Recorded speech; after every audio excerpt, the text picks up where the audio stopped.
Talks between the US and Russian presidents have come to an end in Alaska with no sign of a concrete deal to stop the war in Ukraine. Donald Trump had threatened Russia before the meeting with severe consequences if no ceasefire was reached.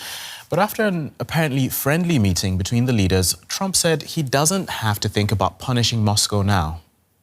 A handshake for the history books. U.S. President Donald Trump welcoming Vladimir Putin in from the cold, ending Russia's diplomatic isolation by Western countries following its invasion of Ukraine. It's the first time Putin has set foot on U.S. soil in a decade. The two leaders then shared a ride from the tarmac to the summit venue. Instead of the one-on-one talks originally suggested by Trump, he and Putin sat down with top aides. The Russian president even got a taste of reporters shouting questions. Thank you, Mr. Putin, will you agree to a ceasefire? The President of the United States of America and the President of the Russian Federation. After nearly 3 hours of closed-door talks, the heads of state emerged for a joint press conference. Putin got to speak first. We are convinced that for a Ukraine settlement to be sustainable and long-term, the root causes of the conflict, which we have discussed repeatedly, must be eliminated. We hope that the understanding we've reached will allow us to get closer to our goal and pave the way to peace in Ukraine. We hope that Kyiv and the European capitals will accept this in a constructive manner and not create any obstacles or disrupt the progress we're making with provocations. Donald Trump had hoped to announce a ceasefire by day's end. We had an extremely productive meeting and many points were agreed to. There are just a very few that are left. Some are not that significant. One is probably the most significant, but we have a very good chance of getting there. We didn't get there, but we have a very good chance of getting there. There's no deal until there's a deal. So, no details and no questions, but they did agree to keep talking. Thank you very much, Vladimir. Next time in Moscow. Later, Trump told a U.S. media outlet that he rated his meeting with Putin a 10. Putin left Alaska with the photo op that he wanted. Now, Ukraine, Europe, and the rest of the world are left wondering what concessions he may have offered. Our Washington Bureau Chief Ines Pohl followed the talks in Anchorage, Alaska, and she summed up what we saw after the meeting between Trump and Putin. One of the most outstanding topics or things is for me probably that it was Vladimir Putin who started this supposedly press conference, which turned out it wasn't a press conference because our colleagues weren't asked to weren't allowed to ask any questions. That's very uncommon. Normally the host, that would have been Donald Trump, of course, would have been the one to start these statements. So Putin really owns the narrative over this meeting. He said they got to an agreement. Donald Trump said there is no deal until there is a deal, and he obviously said there is no agreement on nothing. That's bizarre. And for me, the other really outstanding thing is how tired Donald Trump looked, and that he wasn't able to use this moment to cause some dramatic a moment for himself, which could be played over and over on social media. He looked old and gave the stage basically to Vladimir Putin. Let's go to the Ukrainian capital now and bring in Nimisha Jaiswal, our correspondent there. Nimisha, good to see you. From a Ukrainian perspective, what did we learn from what Presidents Trump and Putin had to say in the press conference after their summit? Well, Tommy, the press conference was mostly Vladimir Putin speaking first, of course, and then speaking at great length, and not so much about Ukraine. He spoke about business deals. He reiterated his point about the root causes that he has been harping on from the beginning of the conflict, and of course ended with a compliment for President Trump, repeating what Trump has often said, that if the country was under Trump, instead of under Joe Biden, the conflict would have never started. So, of course, a lot of acknowledgement and praise for Trump. Trump had relatively little to say. He was relatively low energy, given how he usually can be at these meetings. He said that there was no deal.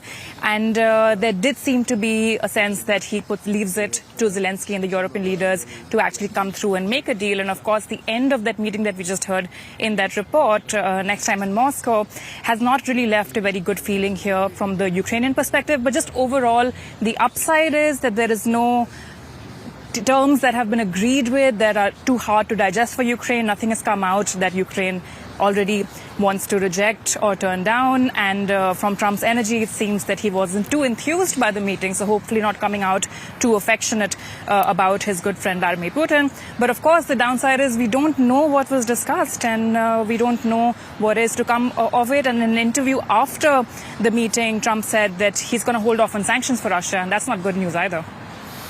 Ukrainians will be waking up to the news. Of course, the conflict is, the war is not over there. What are their reactions at the moment?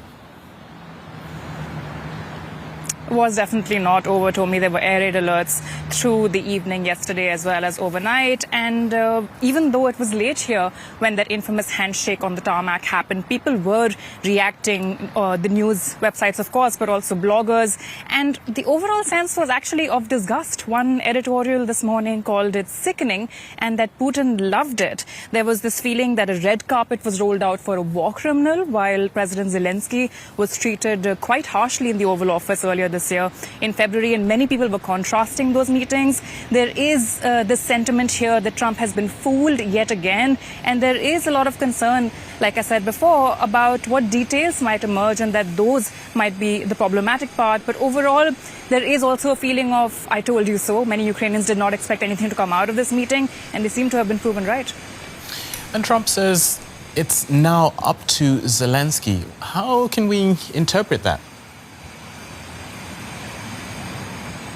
Well, it does seem that Trump, even though he did not seem very enthused after the meeting, he does seem to be hinting towards leaving the ball in Zelensky's court and in Europe's court. Putin, of course, reiterating that he hopes that Europe and Zelenskyy don't throw a wrench in the works. So he wants to, of course, place the blame squarely on Europe and Zelenskyy, who were not even at the table, which has been the criticism all along in the run-up to this meeting. But we haven't heard from Zelenskyy yet. We expect a call to have been made from Trump. We don't know if it's already happened. And we are waiting to hear from what Zelenskyy will have to say. Of course, Trump kept referring to one major sticking point. One can perhaps assume that that had something to do with land swaps or concessions. And we must wait to hear from the Ukrainian leadership to see how exactly they react to that. But if the past is anything to go by, they are not going to be happy if they are asked for legal recognition of Russian occupation. Okay. DW's Nimisha Jaiswal in Kyiv. Thank you.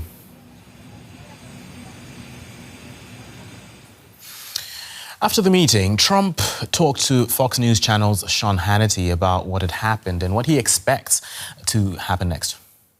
I mean, we were together almost 3 hours, and it was very extensive, and we agreed on a lot of points. I mean, a lot of points we agreed on, but there's not that much. There's, one or two pretty significant items, but I think they can be reached. Now it's really up to President Zelenskyy to get it done. And I would also say the European nations, they have to get involved a little bit. But it's up to President Zelenskyy. I think we are, and if they'd like, I'll be at that next meeting. They're going to set up a meeting now between President Zelenskyy and President Putin. And myself, I guess, I didn't ask you about it. Not that I want to be there, but I want to make sure it gets done.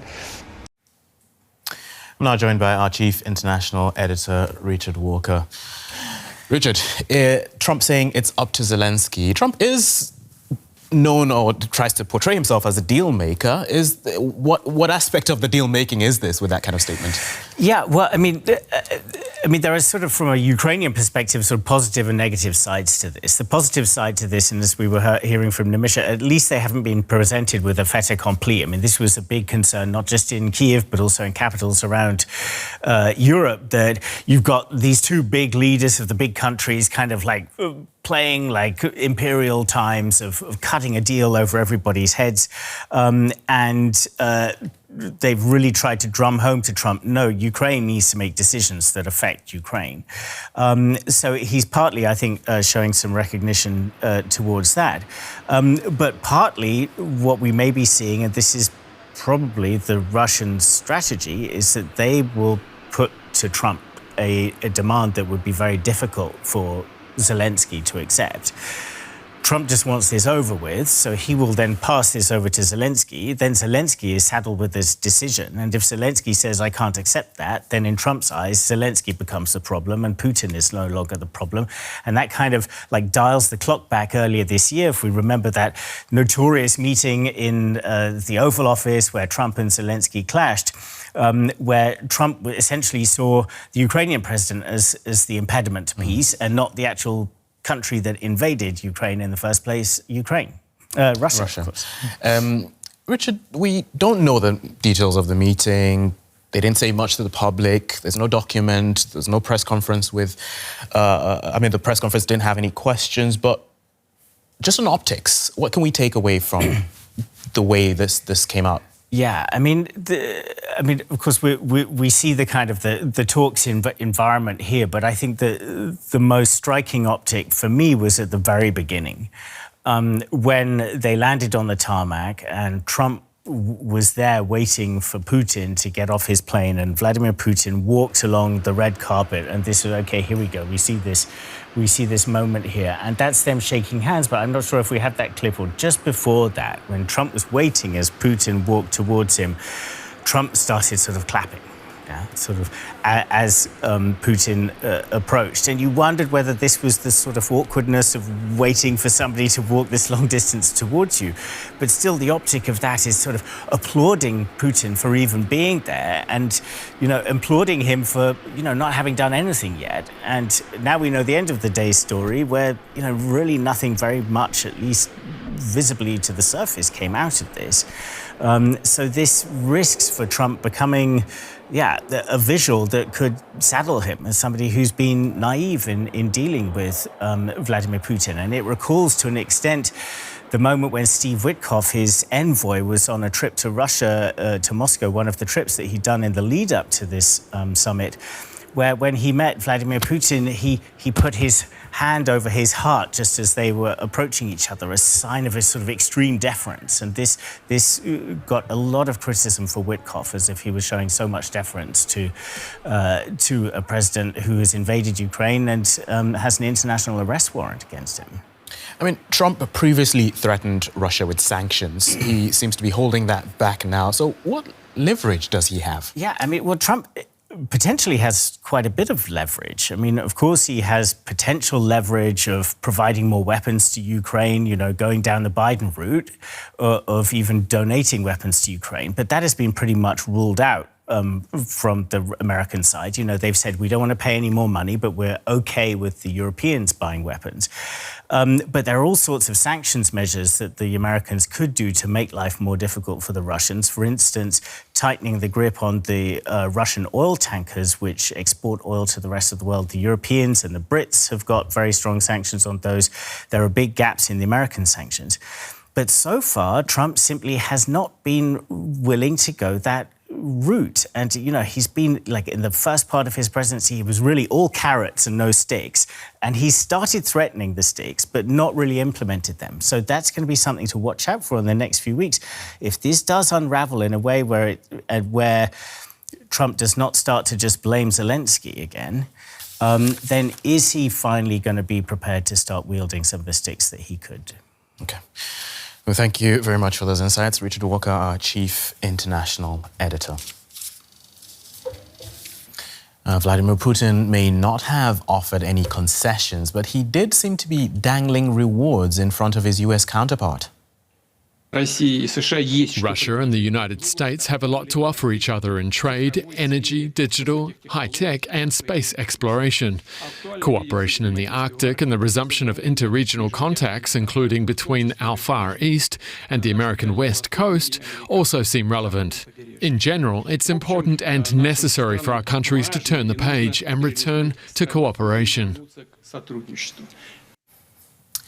For more, we are joined by Jenny Mathers. She is a senior lecturer in international politics at Aberystwyth University and also an expert on Russian politics and security. Welcome to the program, Jenny. Now, we know Donald Trump lost out on a deal, but how big of a win is this summit for Russian President Vladimir Putin? I think it's a very significant win because it demonstrates that the Russian president basically has Trump in his back pocket. Putin engineered a meeting, a face-to-face meeting on U.S. soil. All of the optics were in Putin's favor. Trump was enthusiastically greeting him, really delighted to see him, rolled out the red carpet, literally. But then in the press conference after the discussion, the difference in body language was really shocking. Trump looked defeated. He looked beaten. His shoulders were high. His head was drooping, whereas Putin looked as though he just had a wonderful time. So I think everything sort of suggests that Putin engineered this meeting, got it all his own way, and now he's going to be emboldened, really, in his continued pursuit of war in Ukraine. I'm just curious, what message was he trying to pass across to Russians and to the world? Oh, definitely. The message that Russia is a great power. Russia is back in the world stage. The United States is bowing down before Russia. See how important Russia is in the world. Moscow will have its way. The days of being humiliated are past. And as Putin often likes to call it, Russia has got up off its knees in comparison to the 1990s. So this is definitely a way of sending a message to Russian audiences as well as to global audiences. Putin is in charge. He's a strong leader. Russia is strong again. Your faith in Putin has been rewarded. At the press conference, Putin said he was genuinely interested in ending the crisis. At the same time, Kyiv saying it was hit overnight by another air attack. Does this sound like Putin is willing to give up on his war goals to you? Well, no. And, it's important that Putin said he wanted to end the crisis, but clearly he wants to end it on Russia's terms. He's not prepared to give up anything, as far as we can tell. And this is what I meant when I said he was being emboldened to continue his war pursuit, because, even more attacks on Ukraine, I think, is what we can expect, sadly. Even more efforts to grab more territory, even more sort of abuses of human rights and so on. So, yes, Putin may want to end the war, but he wants to end it entirely on his own terms. And would that be possible beyond anything other than a victory in the war? Well, it's interesting because Putin, of course, has almost total control of messaging within Russia. The state controls the media, basically, and the laws are such that any sort of opposition or any sort of criticism of the state is almost immediately punished, and punished very harshly. So if Putin wanted to recast the narrative and describe something as victory and claim it and say, look, this justifies everything that we've done, then, I think most Russians would actually accept that, because the opinion polls that we've seen out of Russia, although somewhat problematic, do show very consistently that Russian people are really tired of the war. They want it over. And, on the one hand, if Putin, declares victory and says it's all done, then they'd be pleased. But on the other hand, if he wants to continue fighting on, they'll also support him. So I think he has a lot of control over what the message is and also how the population responds. Yeah, some political scientists have argued that Putinism always lacked an inherent ideology. Then Russia invades Ukraine in 2022, and this war kind of fills that void. What's your take on how this has reshaped Russian society? Well, I think Putin's ideology is partly, the pursuit of great power status in the eyes of the world and in the eyes of his own society. But also increasingly, it's become this sort of cherry picking of history to try and demonstrate that Russia has always been great. But in terms of how the war has reshaped Russian society, I think you have a number of things to think about. One is the losses. So Russia has suffered more than 1 million casualties in the war, and that's a combination of deaths and injuries. But also, you have people who will have survived the war, who will come back with really life-changing traumas, whether it's mental traumas or physical disabilities, which they will live with, forever. Also, you have the fact that hundreds of thousands of Russians, mainly young men, fled the country either at the outset of the war or in September 2022 when the mobilization was announced. And those are among the most entrepreneurial, best educated, some of the best possible future citizens of the country, and they've gone. And so Russia has lost their mind power. And finally, I think the way that Russia is reshaping the next generation through a huge program, very comprehensive program of patriotic education, militarization, to make sure that future generations of Russians grow up to accept war as part of their future and to support the state in its militarization. And just to wrap up, Russia has been a kind of pariah state. Does this take us a step back to normalize relations with the West? Not with the West as a whole, perhaps with the United States. I mean, under Trump, it's clear that the United States now is very keen to get back to business as usual with Russia, do deals, do trade, build a Trump Tower in Moscow, whatever it happens to be. I think other Western countries are going to be much more skeptical, much more reluctant to follow in Trump's lead. And I think this is going to be possibly a very serious schism between the United States and many of its Western allies. Okay, Jenny Mathers, Senior Lecturer at Aberystwyth University. Thank you very much for speaking to us.